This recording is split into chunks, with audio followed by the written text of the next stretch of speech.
पुण्यातील स्वारगेट येथील बसस्थानकावर पहाटे एका महिलेवर अतिप्रसंग झाला. त्यामुळे महाराष्ट्रातील लाडकी बहीण असुरक्षित असल्याचे वातावरण निर्माण झाले. हे प्रकरण ताजे असतानाच संभाजी ब्रिगेडच्या कार्यकर्त्यांच्या वतीने महिलांच्या सुरक्षेबाबत सोलापूर बसस्थानक परिसराची पाहणी रात्री 10 वाजता करण्यात आली.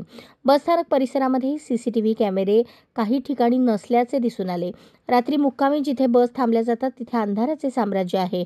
डेपोमध्ये एसटीचे दरवाजे, केबिन खुले आहेत. सुरक्षा रक्षक यांची कमतरता आहे. अवघे 3-4 सुरक्षा रक्षक आहेत. शौचालयाची दुरावस्था आहे. महिलांना बसण्यासाठी जागा अपुरी आहे.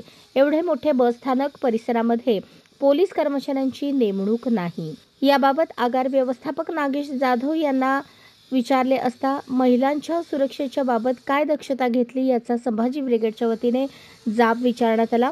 पुण्यातील प्रकरणानंतर सोलापूर बसस्थानक प्रशासन यंत्रणा याबाबत गंभीर नसल्याचे दिसून आले.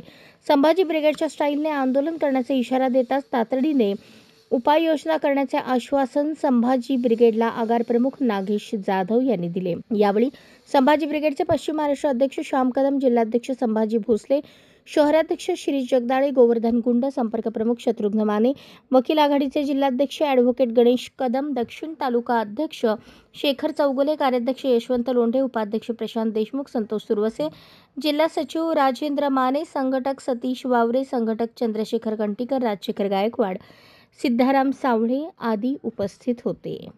अशाच नवनवीन अपडेटसाठी जनता राज्य न्यूज चॅनलला सबस्क्राईब करा, लाईक करा आणि शेअर करायला विसरू नका.